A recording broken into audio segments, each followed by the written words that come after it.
তাদেরকে বিএনপির লোকেরা আওয়ামী লীগ আগে যেই কাজটা করতো যে ঢাকার সমাবেশে কারা এসেছে সেটা চিহ্নিত করে হুমকি দেওয়া, হয়রানি করা, এখন বিএনপির লোকেরা আবার সেটা করছে। তাহলে কেন বিএনপির সাথে এই লড়াই করে আমরা এই ফাঁসিবাদ হটালাম, কেন ত্যাগ স্বীকার করলাম, কেন রক্ত দিলাম, কেন জেলে গেলাম? কষ্ট নিয়ে কথাগুলো বলতে হচ্ছে, আমি বলবো। আমাকে কেউ পছন্দ করুক আর না করুক, আমার কাজ আমি করে যাব, আমার বলাটা আমি বলে যাব। আমি আমার নিজ জেলায় প্রোগ্রাম করতে গেলাম, সেখানে আমার প্রোগ্রামে কোনো জেলা থেকে যারা এসেছে তাদেরকে বিএনপির লোকেরা আওয়ামী লীগ আগে যেই কাজটা করতো যে ঢাকার সমাবেশে কারা এসেছে সেটা চিহ্নিত করে হুমকি দেওয়া, হয়রানি করা, এখন বিএনপির লোকেরা আবার সেটা করছে। তাহলে কেন বিএনপির সাথে এই লড়াই করে আমরা এই ফাঁসিবাদ হটালাম, কেন ত্যাগ স্বীকার করলাম, কেন রক্ত দিলাম, কেন জেলে গেলাম? আমি বলছি যে আমরা বিএনপির সাথে দূরত্ব চাই না, আমরা বিএনপির সাথে একসাথে রাষ্ট্র সংস্কার করতে চাই, একসাথে সরকার গঠন করতে চাই, একসাথে জাতীয় সরকার, যেটা বিএনপির ডিক্লারেশন ছিল। কিন্তু বাস্তবতাটা আপনাদেরকে আমি বললাম, আমি এক্সপেক্ট করেছিলাম খসরু ভাই এখানে আসলে খসরু ভাই কথাগুলো শুনুক। আমি মহাসচিবকে জানিয়েছি, সিনিয়র নেতৃবৃন্দকে জানিয়েছি, এটা শুধু আমার জেলায় না, আরও কয়েক জায়গায় আমাদের লোকজন পোস্টার লাগাতে গেছে, ছিঁড়ে ফেলছে, ব্যানার লাগাতেছে, ছিঁড়ে ফেলছে। তাহলে এখনই যদি আমাদের বন্ধুদের এই রকমের আপনার 90 ডিগ্রি তাদের কর্মকাণ্ড হয়, তাহলে মানুষ তো নতুন কিছুর দিকে ঝুঁকবেই। তো কাজেই আমাদের চেহারাটা আয়নায় দেখে কর্মকাণ্ডগুলোকে মূল্যায়ন করে আমরা কিভাবে আগামীর বাংলাদেশ একসাথে করতে পারি।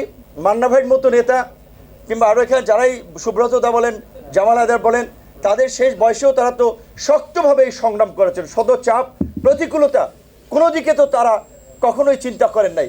বিএনপির সাথে আমরা লড়াই করেছি, বিএনপি স্টিয়ারিংয়ে ছিল, নেতৃত্ব পর্যায়ে তারা ছিল। আমাদের যে বিভিন্ন দাবি দেওয়া, বিভিন্ন জায়গাটা আমাদের সার দিয়েও কিন্তু আমরা একটা একমতের জায়গায় পৌঁছেছি।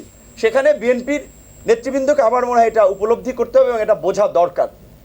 আমাদের মধ্যে গ্যাপ তৈরি হলে, যেটা ইতিমধ্যেই সরকারের সাথে ওভারঅল রাজনৈতিক দলগুলোর তৈরি হচ্ছে, যেমন সরকারের গতি, আমার মনে হয় গতিবিধি রাজনৈতিক দলগুলো খুব ভালোভাবে নিচ্ছে না। কারণ আজকে 42 দিন হয়ে গেল, এখন পর্যন্ত আনুষ্ঠানিকভাবে এই সরকার রাজনৈতিক দলগুলোর সাথে একটা ডায়লগ করে নেই। যেটা করেছে সেটা 15ই আগস্টের ছুটি নিয়ে ফর্মাল কোনো আলাপ আলোচনা হয় নাই। কমিশন করে দিলেন, কমিশন 3 মাসের সময় আগিয়ে দিয়ে দিলেন। এই যে কাজ, ধরেন বদিউল আলম মজুমদার সাহেব নির্বাচন কমিশন নিয়ে তার অনেক দিনের কাজ, বিভিন্ন স্টেক হোল্ডারদের সাথে নিয়ে সেদিনও ডেমোক্রেসি ইন্টারন্যাশনাল একটা প্রোগ্রাম করেছে। এর জন্য অনেক পেপার, অনেক প্রস্তাবনা অলরেডি আছে, পাবলিক ডোমেইনে আছে। এইটার জন্য 3 মাস সময় লাগে না, এটার জন্য 1 মাস সময়, 15 দিন সময় যথেষ্ট। তারপরেও যদি 3 মাস লাগে সেটা হতে পারে। তো সেই ক্ষেত্রে আমরা সরকারের কাছে একটা রোডম্যাপ চাচ্ছি। 6টা কমিশন করেছে সরকার, কিন্তু ওভারঅল তার কাজের একটা রোডম্যাপ আমরা দেইনি। আবার রাজনৈতিক দলগুলোর কাছেও যদি দেন, রাজনৈতিক দলগুলো, সেটা মেজর পলিটিক্যাল পার্টি কিংবা আদার্সরা, তারা কি সরকারকে একটা রোডম্যাপ দিয়েছে?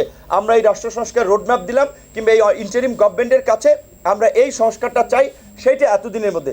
আজকে বিএনপি মহাসচিবের আমি একটা বক্তব্য পত্রিকার অনলাইনে পেয়েছিলাম যে বিচার বিভাগ এবং প্রশাসনিক সংস্কার পরে নির্বাচন চেয়েছে। এটা একটা স্পেসিফিক